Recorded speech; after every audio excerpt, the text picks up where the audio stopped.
नमस्कार दोस्तों, स्वागत करते हैं एक नए वीडियो में। आज हम बात करने वाले हैं लोकसभा चुनाव के एग्जिट पोल के बारे में। 2024 का चुनाव खत्म हो चुका है। सातों चरणों के चुनाव 1 जून तक संपन्न हो गए हैं और अब एग्जिट पोल आने शुरू हो गए हैं। सबसे बड़ा एग्जिट पोल जो आया है दोस्तों, एक्सिस माई इंडिया का है और सक्सेस रेशियो अगर कह ले दोस्तों तो 94% है। उनका जो एग्जिट पोल आया है उसके मुताबिक हम आज इस वीडियो में बात करेंगे 543 सीटों पे क्या रहेगा आंकड़ा और कौन भारी पड़ेगा, किसकी बजेगी डंका दोस्तों, और क्या मोदी तीसरे टर्म में आने वाले हैं या राहुल गांधी इस बार सरकार बनाएंगे। आएंगे इन्हीं सब चीज़ों पे दोस्तों। अगर हमारे चैनल को सब्सक्राइब नहीं किए हैं तो सब्सक्राइब कीजिएगा, सपोर्ट कीजिएगा। सबसे पहले मैं शुरू करना चाहूँगा बिहार से दोस्तों। बिहार में राजनीतिक उथल पुथल बहुत हुई है क्योंकि नीतीश कुमार इधर से उधर पलटी मारते रहे हैं और इस बार इंडिया अलायंस बिहार में काफ़ी मजबूत स्थिति में देखने को मिली है। 40 लोकसभा की सीटों में दोस्तों बिहार में बीजेपी 13 से 15 सीटें जीतने वाली है। वहीं कांग्रेस इस बार सिमट जाएगी, 1 से 2 सीटों में ही रहने वाली है। वहीं जनता दल यूनाइटेड 9 से 11 सीटों में रहने वाली है। आरजेडी 6 से 7 और चिराग पासवान एलजेपीआर की 5 और अदर्स के खाते में 2 जाएंगी। तो दोस्तों जो बिहार का एग्जिट पोल है इसमें सबसे बड़ा लॉस हुआ है जनता दल यूनाइटेड को, यानी नीतीश कुमार के कैंडिडेट को, क्योंकि नीतीश कुमार के पलट जाने से उनकी क्रेडिबिलिटी पर असर पड़ा है। आरजेडी इस बार बढ़त में दिख रही है बिहार में, क्योंकि आरजेडी को 6 से 7 सीटों पे जीतते हुए हम देखेंगे 2024 में। पूर्णिया लोकसभा की जो सीट है वहां पे फाइट रहेगा क्योंकि वहां पे त्रिकोणीय मुकाबला था। पप्पू यादव कांग्रेस में रहते हुए भी निर्दलीय चुनाव लड़े और वहीं पे बीमा भारती आरजेडी की कैंडिडेट थी और वहीं पे जेडीयू की तरफ से संतोष कुशवाहा। तो इस सीट पे त्रिकोणीय मुकाबला रहेगा। हो सकता है कोई भी जीत जाए यहाँ से, लेकिन वैसे पप्पू यादव की बढ़त यहाँ पर देखने को मिल रही है। वहीं बता दूं दोस्तों, तमिलनाडु में 39 सीटें में बीजेपी के खाते में 2 से 4 सीटें आने वाली है। कांग्रेस के खाते में 13 से 15 सीटें आने वाली है।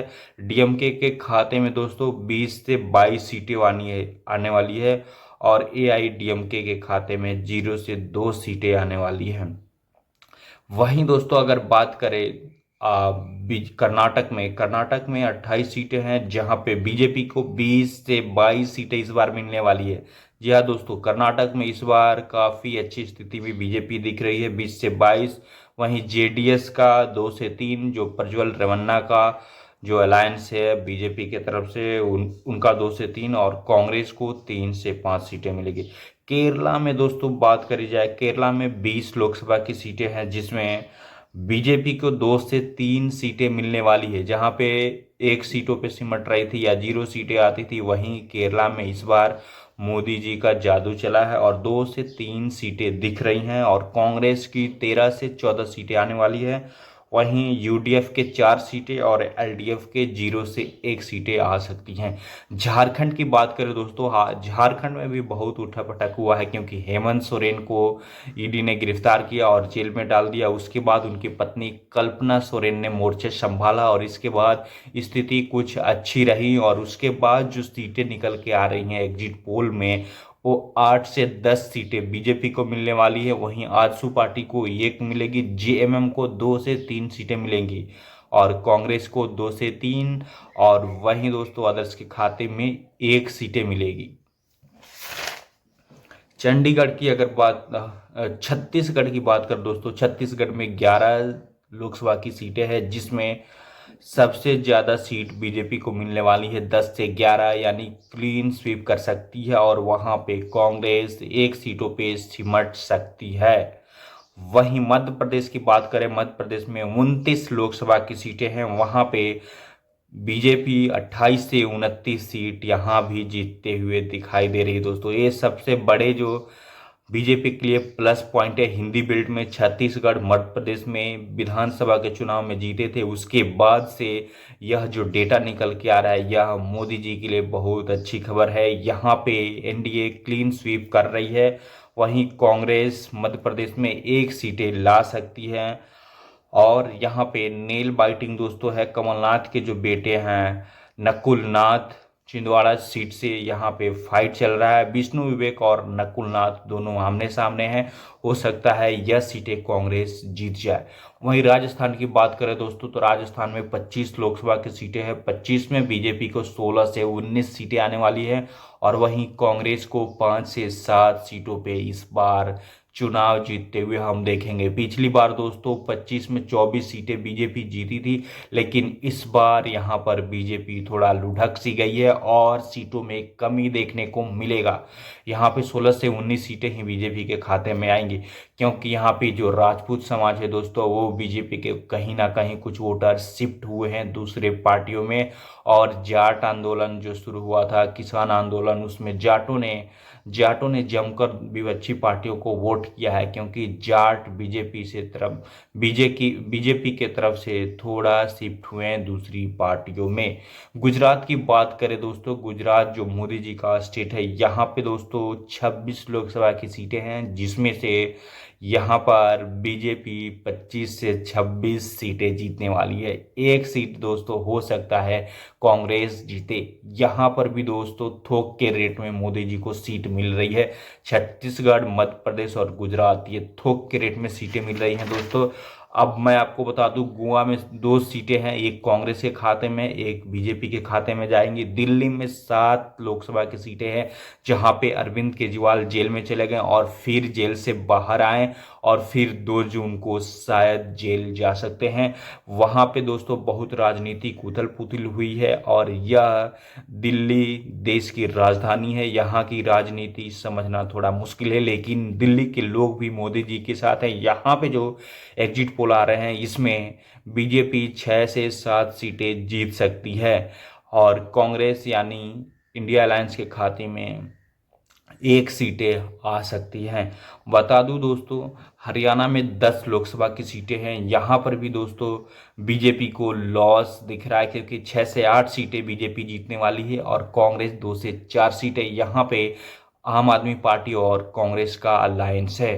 यहाँ पे भी दोस्तों जाट लोग हैं और यहाँ पे काफ़ी बड़े तादाद में युवा अग्निवीर यानी कि डिफेंस में जाते हैं। इस वजह से अग्निवीर जो स्कीम है यहाँ पे थोड़ा काट खा रही है और इस वजह से जो वोटिंग परसेंटेज आपको दिख रहा है शिफ्ट हुआ है, यानी सीटों में जो तब्दीली देखने को मिल रही है वो यही वजह है, अग्निवीर और जाट और किसान ये सब आंदोलन जो हुए थे। उसके बाद दोस्तों पंजाब में बात करी जाए तो पंजाब में अरविंद केजरीवाल यहाँ पर अकेले चुनाव लड़ रहे हैं, यानी कि दिल्ली में अलायंस है, पंजाब में अलायंस नहीं है। यहाँ पे 13 सीटें हैं। 13 सीटों में दोस्तों बात करें बीजेपी 2 से 4 सीटें जीतने वाली हैं इस बार, कांग्रेस 7 से 9 सीटें जीतेंगी।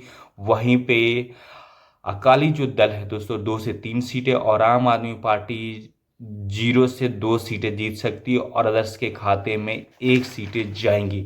वहीं दोस्तों बता दूं हिमाचल प्रदेश में बीजेपी क्लीन स्वीप कर रही है, 4 सीटें जीत सकती हैं, कांग्रेस का खाता भी नहीं खुलेगा। उत्तराखंड में 5 सीटें हैं दोस्तों, 5 सीटों में 5 सीटें बीजेपी जीतने वाली, यहाँ भी अलायंस का खाता नहीं खुलेगा।